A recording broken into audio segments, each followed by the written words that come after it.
Salah satu film yang tidak ada obat nih geng. Film ini menceritakan tentang Ray Breslin, seorang pria yang berprofesi sebagai konsultan untuk Biro Penjara Federal. Pemerintah Amerika Serikat menyewanya untuk menemukan efektivitas dan kelemahan pada keamanan penjara secara nasional. Untuk mengujinya, Ray masuk dan kabur dari penjara dengan kemampuannya dan dikit bantuan dari tim. Dalam pengujiannya, ia mempelajari kebiasaan para sipir penjara dan menggunakan benda yang ada di sekitarnya. Sampai suatu hari dia sengaja dijebak di penjara keamanan super yang dirancang dari buku karangan sendiri. Mampukah Ray Breslin keluar dari penjara berkeamanan super itu? Oke, daripada berlama-lama, langsung saja inilah filmnya.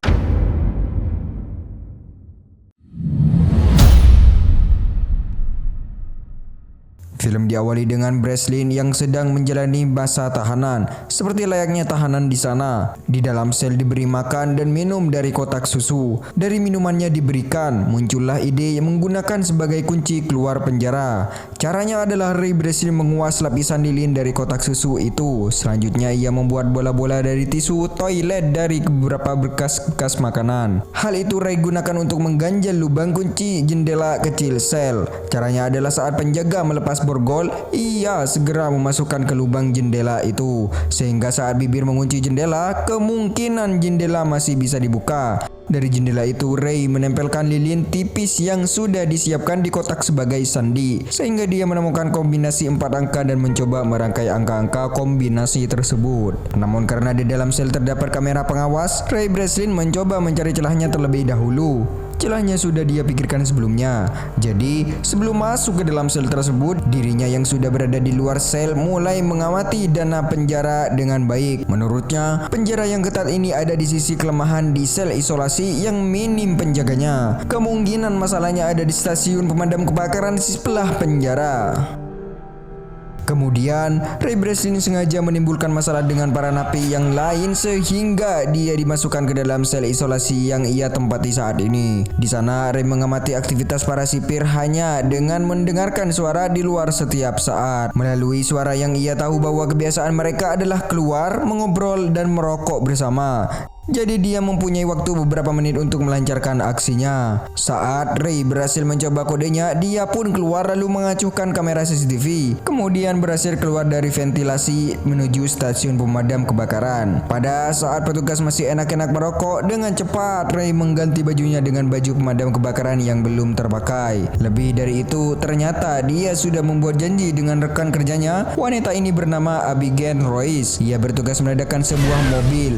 Mengetahui ada kebakaran, kru pemadaman segera menuju ke sana. Ray pun bersembunyi di bawah mobil kebakaran. Saat semua petugas sedang sibuk, tidak ada yang memperhatikan Ray, dan dia pun keluar diam-diam dari bawah dan menuju mobil rekan kerja satu tim. Dan benar saja, ia kini berhasil kabur dari penjara ketat itu. Setelah kejadian itu, Ray Breslin sengaja diturunkan di jalan agar kembali ditangkap dan masuk ke dalam truk. Dengan begitu, Ray Breslin bersama pria bernama Les Card, CEO perusahaan tempat dia bekerja, bersama menemui kepala sipir dan menjelaskan mengenai kekurangan di sistem penjara mereka. Kemudian suatu hari ada wanita bernama Jessica Miller. Ia mengaku perwakilan dari anggota CIA mendatanginya dan meminta Ray untuk menguji sebuah penjara swasta dengan keamanan super sebagian tempat-tempat napi yang tidak diinginkan pemerintah. Lokasi penjara tersebut dirahasiakan. Lalu Jessica pun menawarkan imbalan sebesar $5 juta apabila Ray Breslin lolos dari penjara itu.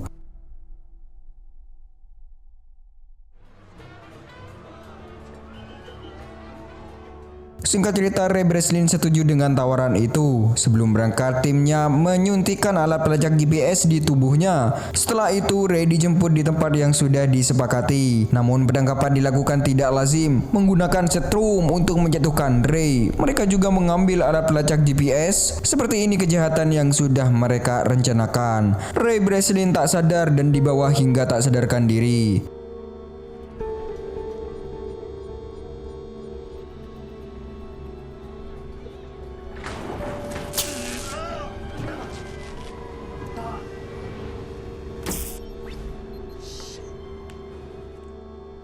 Setelah beberapa saat Ray tersadar juga di hadapan kepala sipir. Ray mengatakan apa yang telah dilakukan anak buahnya terlalu kejam dan membuat Ray tidak ingin melanjutkan misi ini. Saat Ray mengatakan sandi-sandi evakuasi, namun kepala sipir itu tidak menghiraukan karena ternyata kepala sipir ini bekerja sama dengan Lester Card untuk merencanakan niat jahatnya. Karena Lester Card kini berada di pihak swasta yang membiayai penjara itu, sehingga Lester Card dibiarkan Clay untuk menjamin penjara itu tidak bisa dibobol. Dengan bukti Ray Breslin harus dipenjara seumur hidup di sana.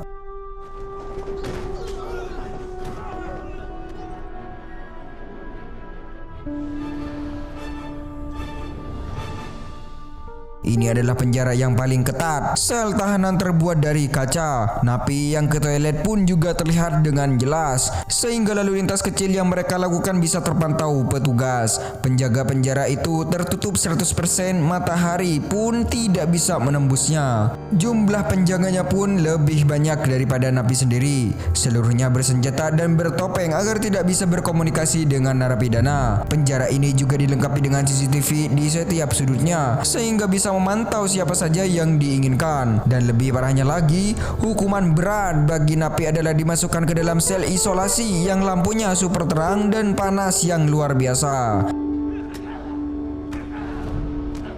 Ray Breslin merasa sangat tersiksa di sana. Ray mulai merencanakannya. Langkah pertama yang dilakukan adalah mencari teman untuk membantu. Kemudian ada seseorang yang diam-diam mengamati gerak-gerik keberanian Ray Breslin. Pria ini bernama Emil. Tidak perlu basa-basi, dia menawarkan ingin berteman dengan membantu Ray. Setelah itu, mereka berpura-pura bertengkar sehingga harus dimasukkan ke dalam sel isolasi.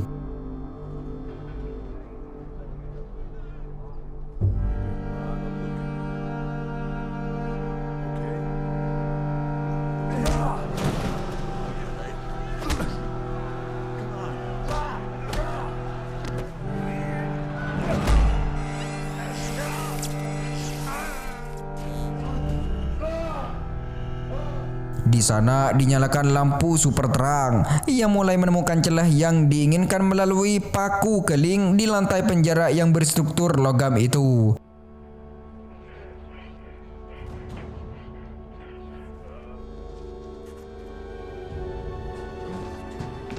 Setelah kembali dari sel isolasi, Ray mengatakan pada Emil dirinya butuh logam. Dengan keberanian tinggi, Emil masuk ke dalam ruang kepala sipir dan menemuinya. Di sana, Emil mengatakan perkataan yang membuat kepala sipir marah. Lalu, kepala sipir meminta anak buahnya menghukum Emil dengan air yang dimasukkan ke dalam mulutnya. Namun dalam kejadian itu, Emil justru berhasil mendapatkan logam dari sana.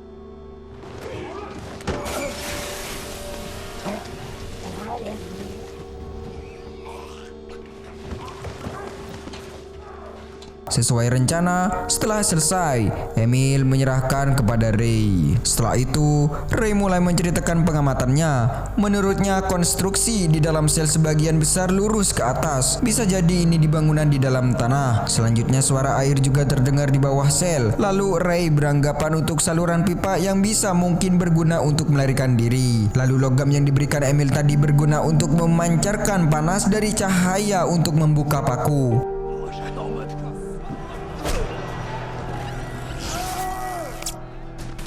Setelah perang, mereka dibawa menuju sel isolasi dengan cahaya terang menyala. Dari sana, Ray mulai membuka paku dengan memantulkan cahayanya dengan logam. Tidak berselang lama, 100 Celcius menyebabkan paku mengembang dan terlepas dengan sendirinya.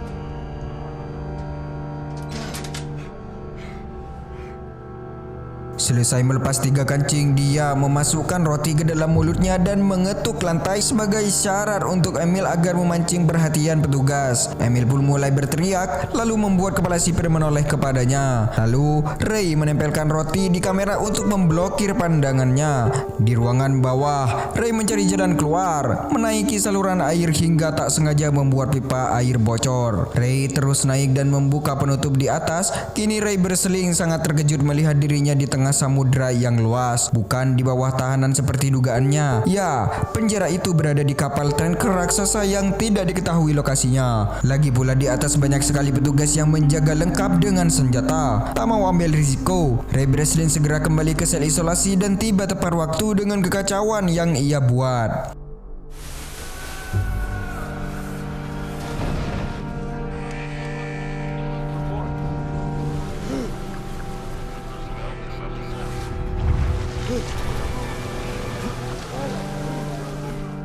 Selain itu, di lain tempat, tim Ray Breslin mulai curiga dengan Lester Card, CEO di perusahaan mereka, karena Ray ini tidak diketahui keberadaannya. Setelah itu, Lester Card menelpon kepala sipir. Dia mengatakan ada mafia besar bernama Mayhem dan Emil pernah bekerja dengannya. Oleh karena itu, kepala sipir diminta untuk menemukan informasi keberadaan Mayhem melalui Emil. Namun, kepala sipir mengatakan sebaiknya Ray Breslin saja yang dituduh bersalah atas Mayhem, sehingga dirinya minta izin untuk menghabisi Ray Breslin. Kini kepala sipir meminta anak buahnya untuk mengejar Ray. Ray yang sedang tidur dipukul hingga tak berdaya. Setelah itu, Ray kembali ngobrol dengan Emil memikirkan cara selanjutnya. Sampai akhirnya, aksi itu pun dimulai. Saat jam makan tiba, Ray diam-diam merangkai suatu alat. Alat itu terdiri dari lensa, kacamata, pulpen, dan kertas. Alat itu juga dibuat agar bisa mengetahui di mana lokasinya berada. Kemudian Emil mengajak satu tahanan untuk bergabung dengannya. Orang itu bernama Wahed. Wahed kemudian berpura-pura menghadap kepala sipir untuk membeberkan rencana pelarian Ray dan Emil. Namun sebelum ia bercerita, ia ingin diberi waktu untuk menghirup udara segar di luar.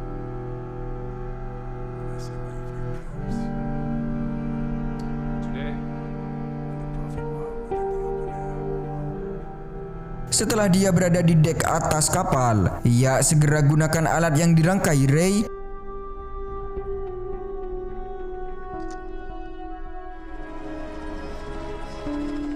Setelah itu dia mendapatkan apa yang Ray mau. Ray membaca bahwa mereka kini berada di perairan tenang, dan karena air berputar berlawanan dengan arah jarum jam, maka mereka di perairan sisi utara. Dan karena di daerah sedang lembab, maka Ray Breslin menyimpulkan kini mereka lepas di pantai Maroko. Itulah hebatnya Ray Breslin. Langkah selanjutnya, harus ada orang dari luar yang membantu. Mereka berniat menghubungi seorang di luar sana. Kemudian Ray berniat meminta bantuan si dokter. Pura-puranya Ray Breslin ini sedang sakit dan harus menemui sang dokter. Di sana Ray mengatakan siapa dirinya sebenarnya. Lalu dokter diminta membaca buku karangannya di kantor kepala sipir. Karena mengetahui siapa sejatinya Ray Breslin, akhirnya dokter itu mau membantu rencana pelariannya. Kini mereka pun merencanakan rencana selanjutnya. Wahed menghadap kepala sipir untuk mengatakan nantinya Ray Breslin akan mengetuk kode rahasia untuk Emil. Jadi silakan dilihat di kamera. Dan benar saja, malam harinya kepala sipir mengartikan sinyal ketukan Ray Breslin. Ketukan itu artinya adalah kerusuhan di area C besok pagi. Dengan begitu kepala sipir mengirim mayoritas pasukan untuk menjaga di area C. Padahal ini hanya akal-akalan Ray Breslin agar semua penjaga ada di area C. Wahed kemudian membuat kerusuhan di arenanya. Hal itu membuat para napi saling serang. Saat itu juga mereka bertiga menyelinap untuk kabur. Namun naasnya Wahed tewas karena luka tembak dari petugas. Ray Breslin mau tidak mau harus pergi ke ruangan listrik agar pintu menuju dek dapat terbuka dan Emil bisa lewat melalui itu.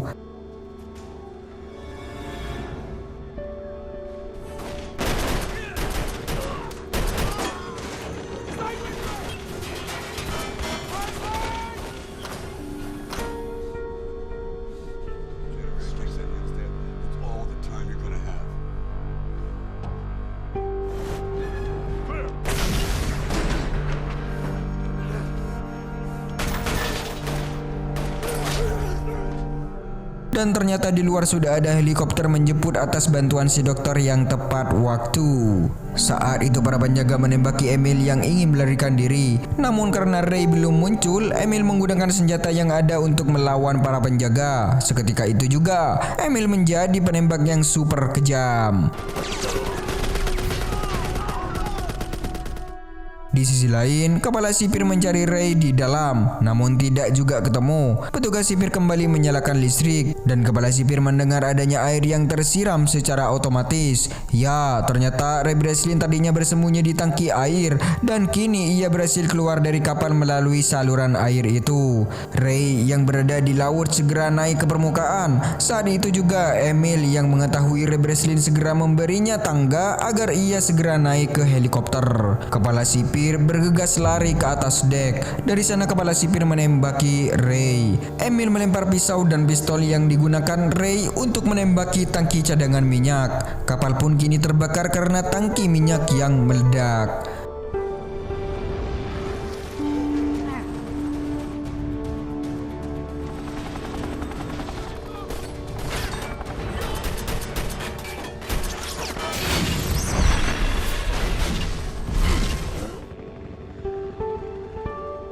Singkat cerita, kini mereka turun di pantai terdekat dan terlihat ada orang yang menghampiri mereka. Rupanya itu adalah Jessica Miller, wanita yang menawari pekerjaan itu kepada Ray. Selain anggota CIA, Jessica ini ternyata anak Emil.